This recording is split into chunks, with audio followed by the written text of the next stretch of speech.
Right, buckle up because Nigel Farage is absolutely losing it. And honestly, can you blame him? The Welsh Conservative leader just called Reform UK a clear and present danger to our national security, which is quite possibly the most dramatic thing a Tory has said since they last blamed Labour for the weather. But here's the twist that'll make your head spin faster than a politician dodging a direct question.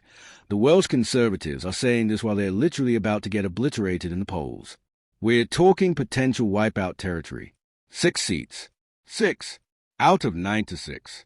That's not a political party. That's a book club. So is this a genuine security warning or just the sound of a drowning party desperately grabbing at anything to stay relevant? Let's dive into this absolute car crash of Welsh politics where everyone's fighting over who gets to rule a country that's apparently sick of all of them. So here's a nuclear-level drama unfolding in Wales right now. And trust me, it's spicier than anything you'll find in Westminster. Recent polling for the May elections to the Welsh Parliament, the Senate for those keeping score at home, suggests the Conservatives are heading for what we in the business call an absolute battering. They are projected to win just 6 seats out of 96 available. 6. That's fewer seats than a student flat. Meanwhile, Labour's getting 11, which isn't exactly a victory parade either. But here's where it gets properly mental. Reform UK is projected to take 37 seats, and Plaid Cymru, the Welsh nationalists, are looking at 38. Let me repeat that because it's absolutely bonkers. Reform, Nigel Farage's merry band of political disruptors, could become one of the biggest parties in Wales. Wales, the same Reform that the Tories are now calling a national security threat. You genuinely cannot write fiction this good. Now, Welsh Conservative leader Darren Millar, who I'm sure is having the absolute time of his life right now watching his party implode in the polls, decided to use his speech at a Conservative conference in Manchester to go absolutely nuclear on both Reform and Plaid Cymru. It's giving desperate energy.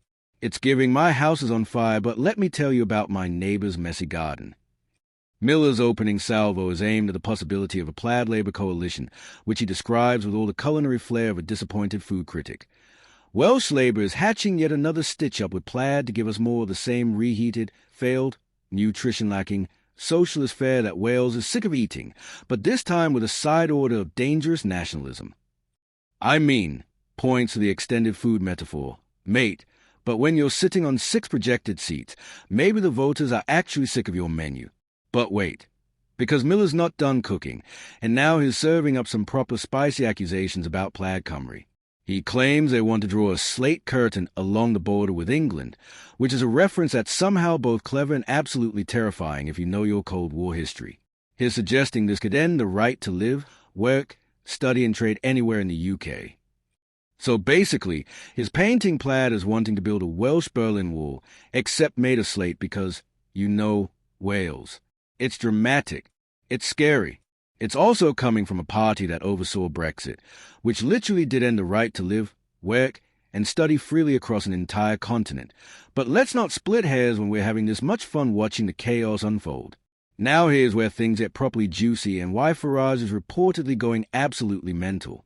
Millar pivots from attacking Plaid to launching a full-blown assault on Reform UK, and his ammunition is pretty serious. He points to Nathan Gill, Reform's former Welsh leader, who pleaded guilty to taking bribes to make statements supportive of Russia. Let me say that again for the people in the back. Bribes. Pro-Russian statements. This isn't speculation or political mudslinging. This is actual admitted criminal behavior. Millar hammers it home. Nathan Gill admitted to taking bribes to make pro-Russian statements in the European Parliament. He is now facing years in prison. Then comes the knockout punch. These stories should come as no surprise. Reform is a clear and present danger to our national security. That's not political rhetoric. That's calling your opponent a security threat. That's nuclear-level accusation territory. And you can practically hear Farage's blood pressure rising from here because this is exactly the kind of establishment attack he's built his entire brand fighting against. The irony is absolutely delicious. Reform has positioned itself as the anti-establishment, tell it like it is party that's supposedly being persecuted by the political elite, and now here comes a Conservative leader, whose party is literally dying in the polls, calling them a danger to national security based on actual criminal convictions. It's the political equivalent of a losing football team claiming the winning team is playing dirty. Like, Mate, you're still losing regardless of your accusations. But here's what makes this situation absolutely fascinating, and why it tells us everything about the state of British politics right now. The Conservatives have a point about Nathan Gill. That's a genuine scandal. That's serious stuff. Russian interference, bribery, corruption, the whole spy thriller package. But they are making these accusations from a position of complete political weakness. They've hemorrhaged support to reform. They are projected to be nearly wiped out in Wales. They've had their own MPs defectio reform. Laura and Jones literally jumped ship from the Tories to Farage's party in the Senedd. Even former Conservative Welsh Secretary is now backing reform. So when Miller stands up and warns about the dangers of reform, voters are looking at him like, mate, if they are so dangerous, why did half your colleagues join them? The cognitive dissonance is absolutely staggering. Miller tries to counter by promising the Welsh Tories are ready to cut Welsh income tax, scrap rates for small businesses, and back family firms and family farms. It's the classic Conservative playbook. Promise tax cuts when you're losing. But here's the problem. Voters have heard these promises before. They've watched the Conservatives govern for over a decade at Westminster. They've seen the results.